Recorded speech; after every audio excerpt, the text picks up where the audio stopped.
ನಮಸ್ತೆ ಸ್ಟೂಡೆಂಟ್ಸ್, ಇವತ್ತಿನ ಕ್ಲಾಸ್ ಅಲ್ಲಿ ನಾವು ಆಲ್ಡಿಹೈಡ್ಸ್, ಕೀಟೋನ್ಸ್, ಕಾರ್ಬಾಕ್ಸಿಲಿಕ್ ಆಸಿಡ್ ನ ಡಿಸ್ಕಸ್ ಮಾಡ್ತಾ ಇದೀವಿ. ಈ ಆಲ್ಡಿಹೈಡ್ಸ್, ಕೀಟೋನ್ಸ್, ಕಾರ್ಬಾಕ್ಸಿಲಿಕ್ ಆಸಿಡ್ ನ ತಗೊಂಡ್ವಿ ಅಂತಂದ್ರೆ ಇದ್ರಲ್ಲಿ ನಮಗೆ ಕಾಮನ್ ಆಗಿ ಒಂದು ಗ್ರೂಪ್ ಇದೆ. ಅದ್ಯಾವುದು ಅಂತಂದ್ರೆ ಕಾರ್ಬೋನಿಲ್ ಗ್ರೂಪ್. ಅದಕ್ಕೋಸ್ಕರ ನಾವು ಇದನ್ನ ಕಾರ್ಬೋನಿಲ್ ಕಾಂಪೌಂಡ್ಸ್ ಅಂತ ಕರಿತೀವಿ. ಈ ಕಾರ್ಬೋನಿಲ್ ಗ್ರೂಪ್ ಬಂದು 3 ಸಿಗ್ಮಾ ಬಾಂಡ್ಸ್ ಮತ್ತೆ 1 ಪೈ ಬಾಂಡ್ ಇದೆ. ಸೊ ಅದಕ್ಕೋಸ್ಕರ ನಾವು ಅದನ್ನ sp2 ಹೈಬ್ರಿಡೈಸೇಷನ್ ಅಂತ ಹೇಳ್ತೀವಿ.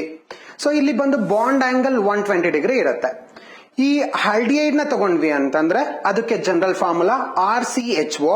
ಈ ಕೀಟೋನ್ ನ ತಗೊಂಡ್ವಿ ಅಂತಂದ್ರೆ ಅದಕ್ಕೆ general formula RCOR. And carboxylic acid ನ ತಗೊಂಡ್ವಿ ಅಂತಂದ್ರೆ ಅದಕ್ಕೆ ಜನರಲ್ ಫಾರ್ಮುಲಾ RCOOH. ಈಗ ಈ ಆಲ್ಡಿಹೈಡ್ ನ ನಾವು ಮೊನೋವೆಲೆಂಟ್ ಫಂಕ್ಷನಲ್ ಗ್ರೂಪ್ ಅಂತ ಕರಿತೀವಿ. ಬಿಕಾಸ್ ಫಾರ್ಮುಲಾ ನೋಡಿ RCHO ಇದೆ. ನಾನು ಚೇಂಜ್ ಮಾಡೋದಾದ್ರೆ ಒಂದು R ಗ್ರೂಪ್ ನ ಮಾತ್ರ ಚೇಂಜ್ ಮಾಡ್ತೀವಿ. ಅದಕ್ಕೋಸ್ಕರ ಅದನ್ನ ಮೊನೋವೆಲೆಂಟ್ ಫಂಕ್ಷನಲ್ ಗ್ರೂಪ್ ಅಂತ ಕರಿತೀವಿ. ಅದೇ ನಾನು ಕೀಟೋನ್ ತಗೊಂಡ್ವಿ ಅಂತಂದ್ರೆ ಕೀಟೋನ್ಗೆ ಜನರಲ್ ಫಾರ್ಮುಲಾ RCOR'. ಸೊ ನಾನು ಇಲ್ಲಿ ಚೇಂಜ್ ಮಾಡೋದಾದ್ರೆ R ಮತ್ತೆ R' ಎರಡನ್ನೂ ಚೇಂಜ್ ಮಾಡಬಹುದು. ಅದಕ್ಕೋಸ್ಕರ ನಾವು ಅದನ್ನ ಬೈವೆಲೆಂಟ್ ಫಂಕ್ಷನಲ್ ಗ್ರೂಪ್ ಅಂತ ಕರಿತೀವಿ. ಅದೇ ತರ ಕಾರ್ಬಾಕ್ಸಿಲಿಕ್ ಆಸಿಡ್ ನ ತಗೊಂಡ್ವಿ ಅಂತಂದ್ರೆ that is RCOOH. That is ಒಂದು R ಗ್ರೂಪ್ ಇರೋದ್ರಿಂದ ಒಂದನ್ನ ಮಾತ್ರ ಚೇಂಜ್ ಮಾಡಬಹುದು. ಸೊ ಈ ಕಾರ್ಬಾಕ್ಸಿಲಿಕ್ ಆಸಿಡ್ ಅನ್ನ ಮೊನೋವೆಲೆಂಟ್ ಫಂಕ್ಷನಲ್ ಗ್ರೂಪ್ ಅಂತ ಕರಿಬಹುದು. ಈಗ ನೋಡಿ, ಈ ನಾಮನ್ಕ್ಲೇಚರ್ ಗೆ ಹೋಗೋಣ. ನೆಕ್ಸ್ಟ್, ಈ ನಾಮನ್ಕ್ಲೇಚರ್ ಎಷ್ಟು ಇಂಪಾರ್ಟೆಂಟ್ ಅಂತಂದ್ರೆ ಇವಾಗ ನೋಡಿ ನಮ್ಗೆ ನಿಮ್ಗಳಿಗೆಲ್ಲ ನೇಮ್ ಇಲ್ಲ ಅಂತಂದಿದ್ರೆ ಎಷ್ಟು ಕನ್ಫ್ಯೂಷನ್ ಆಗೋದು. ಅದೇ ತರ ಈ IUPAC ಸಿಸ್ಟಮ್ ರೂಲ್ಸ್ ನ ಇಟ್ಕೊಂಡು ನಾವು ಕೆಮಿಕಲ್ಸ್ ಗೆ ನೇಮ್ ಮಾಡ್ತೀವಿ. ಸೊ ಒಂದೊಂದು ಇಂಡಿವಿಜುವಲ್ ಕೆಮಿಕಲ್ಸ್ಗೂ ಕೂಡ ಅದ್ರದೇ ಆದ ಓನ್ ನೇಮ್ ಇರುತ್ತೆ. ಈ IUPAC ಸಿಸ್ಟಮ್ ತಗೊಂಡ್ವಿ ಅಂತಂದ್ರೆ ಈ ಒಂದು IUPAC ನೇಮ್ ನ 3 ಕ್ಯಾಟಗರಿ ಮಾಡ್ತೀವಿ. ಒಂದು ರೂಟ್ ವರ್ಡ್, ಇನ್ನೊಂದು ಪ್ರಿಫಿಕ್ಸ್, ಇನ್ನೊಂದು ಸಫಿಕ್ಸ್. ಈ ರೂಟ್ ವರ್ಡ್ ನ ತಗೊಂಡ್ವಿ ಅಂತಂದ್ರೆ ಈ ರೂಟ್ ವರ್ಡ್ ಅಲ್ಲಿ ಯಾವಾಗ್ಲೂ ಕೂಡ ನಂಬರ್ ಆಫ್ ಕಾರ್ಬನ್ ಆಟಮ್ಸ್ ಎಷ್ಟಿದೆ ಅಂತ ಹೇಳ್ತೀವಿ. ಸಪೋಸ್ 1 ಕಾರ್ಬನ್ ಆಟಮ್ ಇತ್ತು ಅಂದ್ರೆ ಮೀತ್, 2 ಕಾರ್ಬನ್ ಆಟಮ್ ಇತ್ತು ಅಂದ್ರೆ ಈತ್, 3 ಕಾರ್ಬನ್ ಆಟಮ್ ಇತ್ತು ಅಂತಂದ್ರೆ ಪ್ರೋಪ್, ಬ್ಯೂಟ್, ಹಂಗೆ ಕಂಟಿನ್ಯೂ ಆಗ್ತಾ ಹೋಗುತ್ತೆ. ಈ ಪ್ರಿಫಿಕ್ಸ್ ನ ತಗೊಂಡ್ವಿ ಅಂತಂದ್ರೆ ಪ್ರಿಫಿಕ್ಸ್ ಅಂದ್ರೆ ಏನು? ಪ್ರೀವಿಯಸ್. ಸೊ ಈ ರೂಟ್ ವರ್ಡ್ ಹಿಂದಗಡೆ ಇರುತ್ತಲ್ಲ ಅದನ್ನ ನಾವು ಪ್ರಿಫಿಕ್ಸ್ ಅಂತ ಕರಿತೀವಿ. ಈ ಪ್ರಿಫಿಕ್ಸ್ ಅಲ್ಲಿ ನನ್ಗೆ ಆ ಮಾಲಿಕ್ಯೂಲ್ ಸೈಕ್ಲಿಕ್ ಸ್ಟ್ರಕ್ಚರ್ ಇದೆಯೋ ಅಥವಾ ಓಪನ್ ಚೈನ್ ಸ್ಟ್ರಕ್ಚರ್ ಇದೆಯೋ ಅಥವಾ ನನ್ಗೆ ಯಾವ್ದು ಸಬ್ಸ್ಟಿಟ್ಯೂಯೆಂಟ್ ಪ್ರೆಸೆಂಟ್ ಇದೆ ಅನ್ನೋದನ್ನ ಪ್ರಿಫಿಕ್ಸ್ ಅಲ್ಲಿ ಹೇಳ್ತೀವಿ. ದೆನ್ ಸಫಿಕ್ಸ್ ಅಲ್ಲಿ ಯಾವ ಫಂಕ್ಷನಲ್ ಗ್ರೂಪ್ ಇದೆ ಅಂತ ನಾವು ಮೆನ್ಷನ್ ಮಾಡ್ತೀವಿ. ಈಗ ನಾವು ಆಲ್ಡಿಹೈಡ್ ನ ತಗೊಂಡ್ವಿ ಅಂತಂದ್ರೆ IUPAC ಸಿಸ್ಟಮ್ ಆಫ್ ನಾಮನ್ಕ್ಲೇಚರ್ ಅಲ್ಲಿ ಆಲ್ಡಿಹೈಡ್ ಮಾಲಿಕ್ಯೂಲ್ ನ ಸಫಿಕ್ಸ್ ಅಲ್ಲಿ ಅಂದ್ರೆ ನೇಮ್ ನ ಎಂಡ್ ಮಾಡುವಾಗ AL ಇಂದ ಎಂಡ್ ಮಾಡ್ತೀವಿ. ಎಕ್ಸಾಂಪಲ್ಸ್ ನ ತಗೊಂಡ್ವಿ ಅಂತಂದ್ರೆ let us take an example of a formaldehyde, that is HCHO. ಈ HCHO ತಗೊಂಡ್ವಿ ಅಂತಂದ್ರೆ ಅದಕ್ಕೆ ಕಾಮನ್ ನೇಮ್ ಅಂತಂದ್ರೆ ಕಾಮನ್ ನೇಮ್ ಹೆಂಗ್ ಹೇಳ್ತೀವಿ? ಆರಿಜಿನ್ ಇಂದ ಹೇಳ್ತೀವಿ. ಓಕೆ, ಸೊ ಈ ಫಾರ್ಮಾಲ್ಡಿಹೈಡ್ ಅದಕ್ಕೆ IUPAC ನೇಮ್ ನ ತಗೊಂಡ್ವಿ ಅಂತಂದ್ರೆ ನನಗೆ ಫಾರ್ಮಾಲ್ಡಿಹೈಡ್ ಅಲ್ಲಿ ಒಂದೇ ಒಂದು ಕಾರ್ಬನ್ ಆಟಮ್ ಇದೆ. ಅದಕ್ಕೋಸ್ಕರ ಒಂದು ಕಾರ್ಬನ್ ಆಟಮ್ ಅಂದ್ರೆ ರೂಟ್ ವರ್ಡ್ ಏನ್ ಯೂಸ್ ಮಾಡ್ತೀವಿ? ಮೀತ್ ಅಂತ ಯೂಸ್ ಮಾಡ್ತೀವಿ. ಸಿನ್ಸ್ ನನ್ಗೆ ಅಲ್ಲಿ CHO ಗ್ರೂಪ್ ಇರೋದ್ರಿಂದ ಸೊ ಅದ್ರ ನೇಮು AL ಇಂದ ಎಂಡ್ ಆಗ್ಬೇಕು. So the name of formaldehyde is methanal. ಅದೇ ತರ ನಾವು ಇನ್ನ ಒಂದು ಎಕ್ಸಾಂಪಲ್ ನ ನೋಡೋಣ. CH3CHO ಇದಕ್ಕೆ ಕಾಮನ್ ನೇಮ್ ಬಂದು ಅಸಿಟಾಲ್ಡಿಹೈಡ್ ಅಂತ ಕರಿತೀವಿ. ಓಕೆ, IUPAC ನೇಮಿಗೆ ಬಂದ್ವಿ ಅಂತಂದ್ರೆ CH3 ನಲ್ಲಿ ಒಂದು carbon, C double bond O 2 carbon atom ಇರೋದ್ರಿಂದ 2 ಕಾರ್ಬನ್ ಆಟಮ್ ಇತ್ತು ಅಂದ್ರೆ ಈತ್ ಅಂತ ಯೂಸ್ ಮಾಡ್ತೀವಿ. So as usual functional group ಗೆ AL ಯೂಸ್ ಮಾಡ್ತೀವಿ. The name of acetaldehyde, that is IUPAC name of acetaldehyde is ethanol. ಅದೇ ತರ 3 ಕಾರ್ಬನ್ ಆಟಮ್ಸ್ ಇತ್ತು ಅಂತಂದ್ರೆ ಪ್ರೋಪನಾಲ್ ಅಂತ ಹೇಳ್ತೀವಿ. ಸೊ ಹಂಗೆ ಕಂಟಿನ್ಯೂ ಆಗ್ತಾ ಹೋಗುತ್ತೆ. ಸೇಮ್ ನಾವು ಕೀಟೋನ್ಸ್ ನ ತಗೊಂಡ್ವಿ ಅಂತಂದ್ರೆ ಕೀಟೋನ್ಸ್ ಗೆ ಸಫಿಕ್ಸ್ ಯಾವ್ದು ಯೂಸ್ ಮಾಡ್ತೀವಿ ಅಂತಂದ್ರೆ ONE ನ ಯೂಸ್ ಮಾಡ್ತೀವಿ. ಅದಕ್ಕೆ ಎಕ್ಸಾಂಪಲ್ ತಗೊಂಡ್ವಿ ಅಂತಂದ್ರೆ CH3COCH3. ಹಿಯರ್ ನನ್ಗೆ ಇಲ್ಲಿ ಕಾಮನ್ ನೇಮ್ ತಗೊಂಡ್ವಿ ಅಂತಂದ್ರೆ ಅಸಿಟೋನ್ ಅಂತಾನೂ ಕರಿಬಹುದು, ಡೈಮೀಥೈಲ್ ಕೀಟೋನ್ ಅಂತಾನೂ ಕರಿಬಹುದು.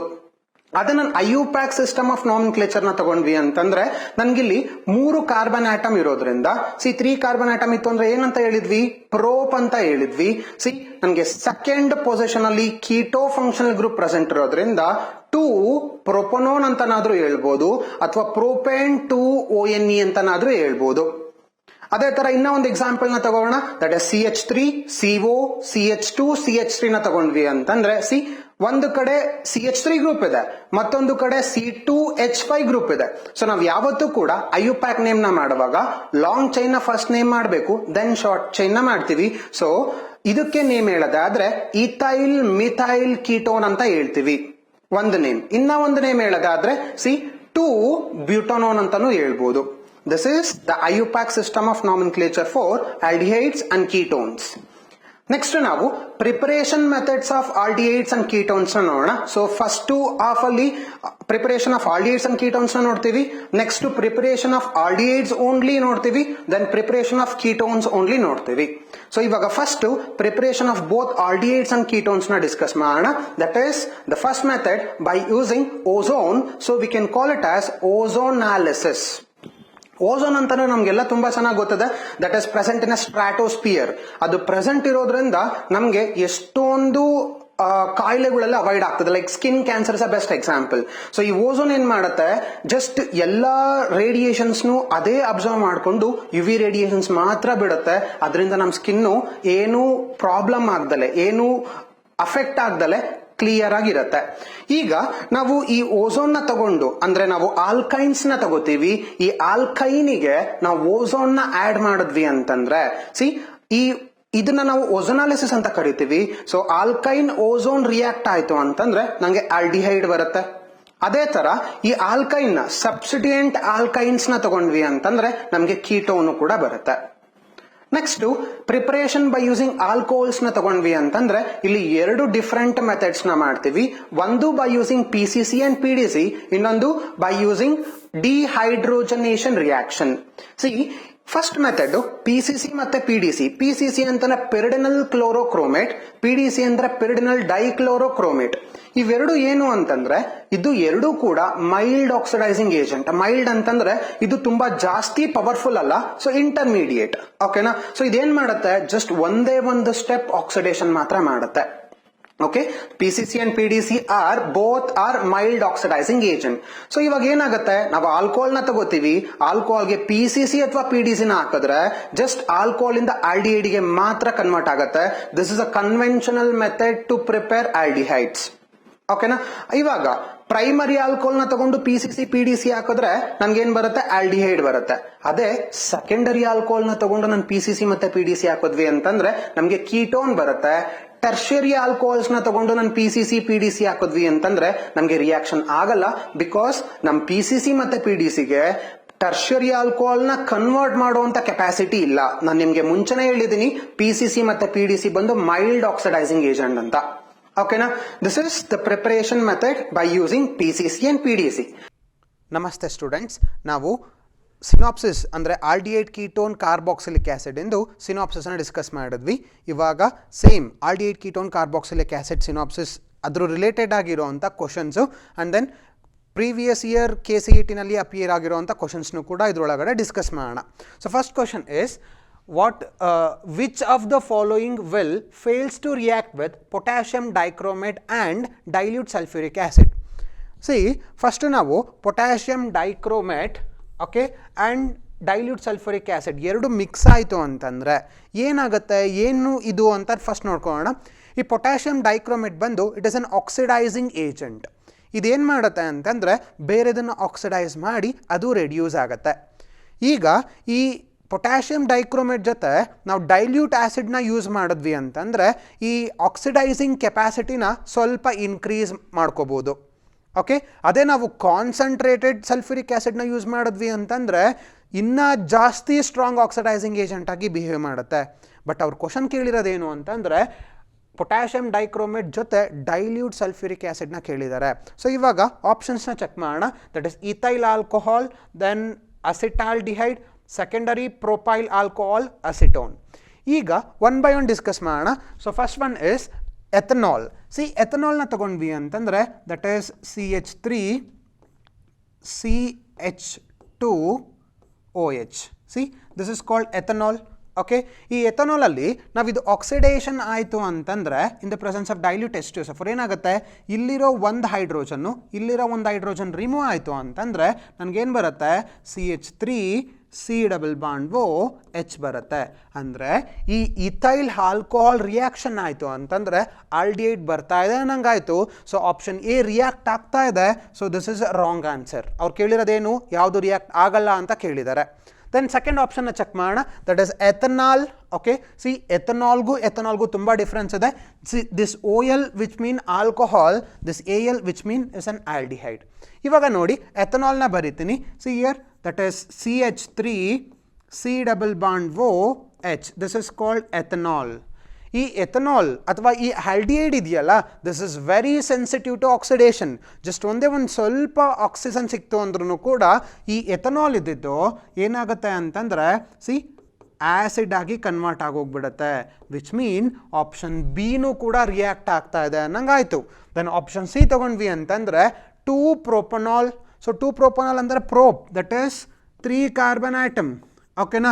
ದೆನ್ ಸೆಕೆಂಡ್ ಪೊಸಿಷನಲ್ಲಿ OH ಗ್ರೂಪ್ ಇದೆ ಆ್ಯಂಡ್ ಇಲ್ಲಿ ಹೈಡ್ರೋಜನ್ ಇದೆ. ಓಕೆನಾ. This is called 2-propanol.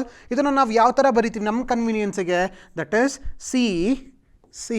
ಸಿಯರ್ OH, ಇಲ್ಲಿ ಇನ್ನೊಂದು H ಇದೆ, ಇಲ್ಲಿ C ಇದೆ. This is called 2-propanol. ಇದಕ್ಕೆ ನಾನು ಆಕ್ಸಿಡೇಷನ್ ಮಾಡಿದೆ ಅಂತಂದರೆ ರಿಮೂವಲ್ ಆಫ್ ಹೈಡ್ರೋಜನ್ ಆಯಿತು ಅಂದರೆ ನನಗೆ ಕೀಟೋನ್ ಬರುತ್ತೆ. ಸೊ ಆಪ್ಷನ್ ಸಿನೂ ಕೂಡ ರಿಯಾಕ್ಟ್ ಆಗ್ತಾ ಇದೆ. So these ABC are a wrong answer. Remaining one ನೋಡಿ, ದಟ್ ಈಸ್ ಅಸಿಟೋನ್ ಮಿಕ್ಕಿದೆ. So acetone is a right answer. ಹೇಗೆ ರೈಟ್ ಆನ್ಸರ್ ಇವಾಗ ನೋಡ್ಕೊಳ್ಳೋಣ. ನೋಡಿ, ಈ ಅಸಿಟೋನ್ನ ಬರೀತೀನಿ. This is called acetone. ಓಕೆನಾ. ಈ ಅಸಿಟೋನು ನಾವು ಸ್ಟ್ರಾಂಗ್ ಆ್ಯಸಿಡ್ನ ಹಾಕಿದ್ವಿ ಅಂತಾರೆ, ದಟ್ ಈಸ್ ಕಾನ್ಸಂಟ್ರೇಟೆಡ್ ಆ್ಯಸಿಡ್ ಹಾಕಿದ್ವಿ ಅಂತಂದಾಗ ಇದೇನಾಗುತ್ತೆ ಅಂತಂದರೆ ಪ್ರೋಟೋನೇಷನ್ ಆಗುತ್ತೆ. ಪ್ರೋಟೋನೇಷನ್ ಅಂತಂದರೆ CH3 ನನ್ನ ಕನ್ವೀನಿಯನ್ಸ್ಗೋಸ್ಕರ ಈ ಥರ ಬರೀತೀನಿ, ನಿಮ್ಗೆ ಕ್ಲೀನಾಗಿ ಅರ್ಥ ಆಗಲಿ ಅಂತ. ಏನಕ್ಕೆ ಅಂತ ಹೇಳ್ತೀನಿ. See here double bond O, here we have a lone pair of electron, that means which behaving as a nucleophile, and here proton which is behaving as an electrophile. So ಇದು ಇಲ್ಲಿಗೆ ಎಲೆಕ್ಟ್ರಾನ್ ಡೊನೇಟ್ ಮಾಡ್ತು ಅಂತಂದರೆ ನನಗೆ ಇಲ್ಲಿ ಏನು ಬರುತ್ತೆ, attach ಆಗಿ with positive charge ಬರುತ್ತೆ. ಪಾಸಿಟಿವ್ ಚಾರ್ಜ್ ಏನಕ್ಕೆ ಬರುತ್ತೆ ಅಂತಂದರೆ ಇಲ್ಲಿ ಎಲೆಕ್ಟ್ರಾನ್ ಡೊನೇಟ್ ಮಾಡಿದೆ ಅಲ್ವಾ. ಸೊ ಈ ಆಕ್ಸಿಜನ್ಗೆ ಲಾಸ್ ಆಯಿತು, ಅದನ್ನು ಪಾಸಿಟಿವ್ ಸೈನಲ್ಲಿ ರೆಪ್ರೆಸೆಂಟ್ ಮಾಡಿದ್ದೀವಿ. ಈಗ any molecule which is having positive charge and negative charge is highly unstable. ಅದಕ್ಕೋಸ್ಕರ ಈ ಮಾಲಿಕ್ಯೂಲ್ ಸ್ಟೇಬಲ್ ಆಗೋದಕ್ಕೆ ಈ ಬಾಂಡ್ ಇಲ್ಲಿಗೆ ಶಿಫ್ಟ್ ಆಗುತ್ತೆ, ಈ ಪೈ ಬಾಂಡ್ ಈ ಆಕ್ಸಿಜನ್ನ ಸ್ಟೆಬಿಲೈಸ್ ಮಾಡುತ್ತೆ. ಸೊ ಸ್ಟೆಬಿಲೈಸ್ ಮಾಡ್ತು ಅಂತಂದರೆ we are going to get CH3COH double bond CH2 ಬರುತ್ತೆ. ಇದು ಏನು, ಈ 3 ಸ್ಟೆಪ್ಪು ಕೂಡ ಸ್ಟ್ರಾಂಗ್ ಆ್ಯಸಿಡ್ ಜೊತೆ ಬಿಹೇವ್ ಮಾಡಿದೆ. ಇವಾಗ ನೋಡಿ, ನನಗೆ K2Cr2O7 ಆಕ್ಸಿಡೈಸಿಂಗ್ ಏಜೆಂಟು ಇದನ್ನು ಆಕ್ಸಿಡೇಷನ್ ಮಾಡ್ತು ಅಂತಂದರೆ ನನಗೇನು ಬರುತ್ತೆ, CH3COOH ಬರುತ್ತೆ. ವಿತ್ ದ್ಯಾಟ್ ಕಾರ್ಬನ್ ಡೈಆಕ್ಸೈಡ್ ಬರುತ್ತೆ, ವಿತ್ ದಟ್ ವಾಟರ್ ಬರುತ್ತೆ. ಈ ಕಂಪ್ಲೀಟ್ ರಿಯಾಕ್ಷನ್ನು ನಾವು ಕಾನ್ಸಂಟ್ರೇಟೆಡ್ H2SO4 ಯೂಸ್ ಮಾಡಿದ್ರೆ ಮಾತ್ರ ಆಗುತ್ತೆ, ಡೈಲ್ಯೂಟ್ H2SO4 ಯೂಸ್ ಮಾಡಿದ್ರೆ ಆಗಲ್ಲ. So this is the only one which is not reacting with potassium dichromate and dilute sulphuric acid. That is option D is a right answer. Option D is a right answer. Remaining are wrong.